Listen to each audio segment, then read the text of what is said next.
السلام علیکم۔ آج اس ویڈیو میں آپ کو حضرت علی علیہ السلام نے کتنی شادیاں کیں اور آپ کی کتنی اولادیں تھیں بتانے جا رہی ہوں۔ اس سے پہلے میرے چینل اردو سینٹر پلس کو سبسکرائب کر کے بیل نوٹیفیکیشن کو آن کر دیں تاکہ آپ میری تمام اپڈیٹ سے آگاہ رہیں۔ یہ بالکل فری ہے اور آپ میری ویڈیوز کو زیادہ سے زیادہ شیئر کر کے کار خیر میں شامل ہو سکتے ہیں۔ حضرت علی علیہ السلام نے مختلف اوقات میں 9 شادیاں کیں اور ان کے علاوہ آپ کی کئی باندیاں بھی تھیں۔ آپ کا پہلا نکاح جگرِ کوش رسول حضرت فاطمہ رضی اللہ تعالیٰ عنہ سے ہوا اور آپ سے 3 صاحبزادے حضرت امام حسن، حضرت امام حسین، حضرت امام محسن رضی اللہ تعالیٰ عنہم پیدا ہوئے۔ حضرت محسن رضی اللہ تعالیٰ عنہ کا بچپن میں ہی وصال ہو گیا۔ سیدہ فاطمہ رضی اللہ تعالیٰ عنہ سے حضرت علی علیہ السلام کی 2 صاحبزادیاں زینب کبریٰ اور ام کلثوم کبریٰ رضی اللہ تعالیٰ عنہ پیدا ہوئیں۔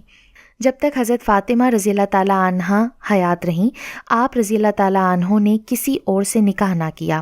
حضرت فاطمہ رضی اللہ تعالیٰ عنہ کے انتقال کے بعد مختلف اوقات میں آپ علیہ السلام کی درج ذیل نکاح ہوئے۔ ام البنین بنت حرام عامریہ رضی اللہ تعالیٰ عنہ، ان سے 4 فرزند حضرت عباس، حضرت جعفر، حضرت عبداللہ اور حضرت عثمان رضی اللہ عنہم پیدا ہوئے۔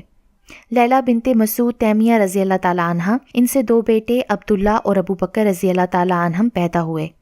اسماء بنت امیس خصیمہ رضی اللہ عنہ، ان سے یحییٰ اور محمد اصغر رضی اللہ عنہم پیدا ہوئے۔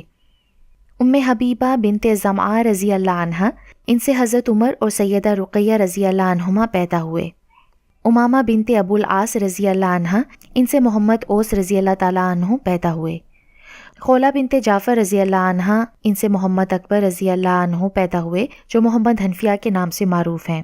ام سعید بنت عروہ رضی اللہ عنہ، ان سے ام الحسین اور رملہ کبریٰ رضی اللہ عنہما پیدا ہوئیں۔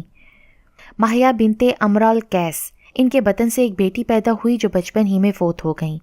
متعدد باندیوں سے پیدا ہونے والی آپ کی اولاد کے نام درج ذیل ہیں: حضرت ام بانی، حضرت میمونہ، حضرت زینب صغریٰ، حضرت رملہ صغریٰ، ام کلثوم صغریٰ، حضرت فاطمہ، امامہ، حضرت ختیجہ، حضرت ام الکبریٰ، حضرت ام سلمہ، حضرت ام جعفر، حضرت ام جمانہ رضی اللہ عنہم اجمعین۔